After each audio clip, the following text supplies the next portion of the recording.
I don't really know how successful I'm going to be in this, but I'm going to do my best. This is my first 3-minute video, and I'm going to talk to you about criminalization models for sex work and why we need decriminalization. The first model I want to talk about is full criminalization, and that mainly takes place in the United States, Russia, Africa, and that means all the work is illegal, meaning buyers, sellers, third parties. The goal of full criminalization is to deter people from purchasing or buying sex with fines and arrest. We just know that that's not how real life works. It leaves workers vulnerable, and it also leaves clients vulnerable. Criminalization is a trap specifically for 2 reasons. The first reason is when, I have to be so careful with the things that I say. The police will either give you a fine, which how am I going to pay that fine? I'm going to go back to soliciting to pay those fines, or I'm going to be arrested. And when I'm arrested, that goes on my record, meaning when I would like to detransition out of this job, what's my next employer going to see that I was arrested for? And they're not going to hire me, right? Yeah. Not being able to get employed based off of my arrest history and working to pay off fines will keep me forever in an informal economy. And if all of that isn't monstrous enough, in certain countries and in certain states, New York, condoms are evidence. So when workers are too scared to carry condoms because of the criminalization model, what kind of choices are we going to make when we go to work? Sex workers are considered low-hanging fruit.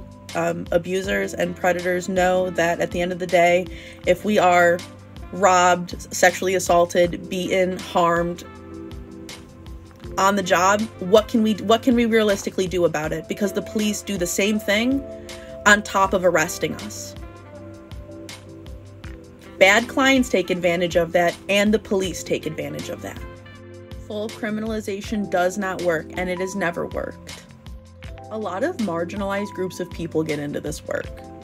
So to further marginalize them by putting them under criminalization is so dangerous. It's so devious. Let's move away from criminalization. We're moving away from that shit. Bye. Well, Blair, if criminalization is bad, shouldn't we legalize it? Nope. In the next video I'm going to be posting, I'm going to be talking about legalization, partial criminalization, and the Swedish Nordic model. Y'all love to bring that one up. And why those are flawed and where those take place and why we need decrim. If you are getting something out of this, for the love of God, please send it to other people. Please share it. Please educate your friends, please.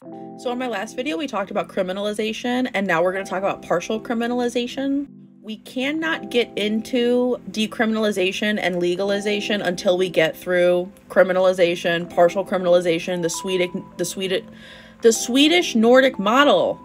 Partial criminalization is what's going on in the UK and France right now, and it essentially says that consenting adults, you guys can do what you want, you can sell that service, you can buy that service, but brothels?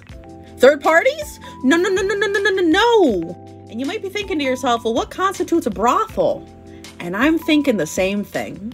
A brothel is defined as 2 or more workers chilling together, working together, hustling together. So for instance, if you wanted to see clients out of my place, I wanted to see clients out of your place.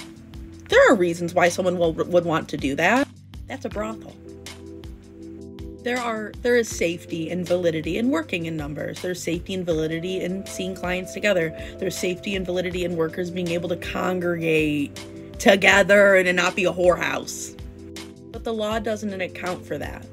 And as we've talked about before, when you're working under a criminalization model, who does that embold? Abusive clients, police.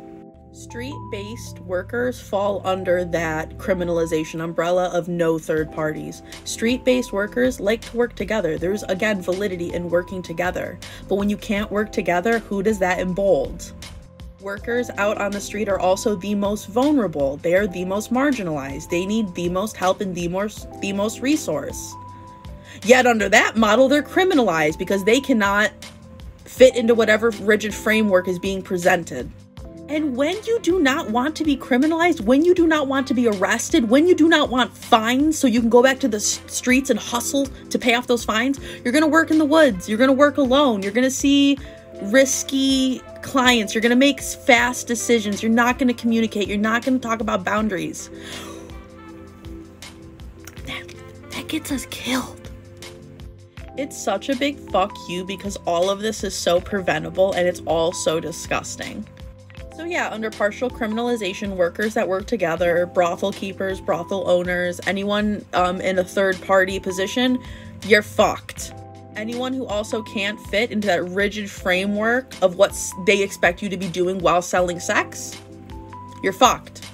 So that's it for partial criminalization. If you hear me talk about any of these criminalization models and think to yourself, I could thrive under that, that's an absolute privilege. Let's move on to the Nordic model. The bane of my goddamn existence. The Nordic model.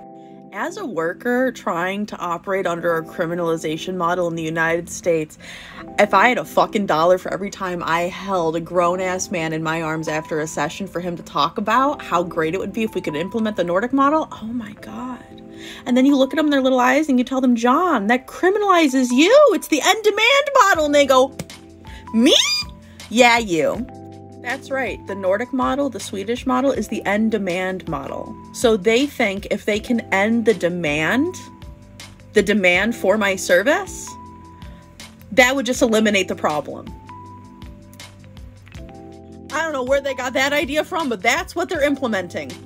It essentially criminalizes our clients. It makes sure that our clients are too scared to seek out our services. Our clients are too scared to appropriately approach us or communicate with us for fear of criminalization. It is another criminalization model, just on men.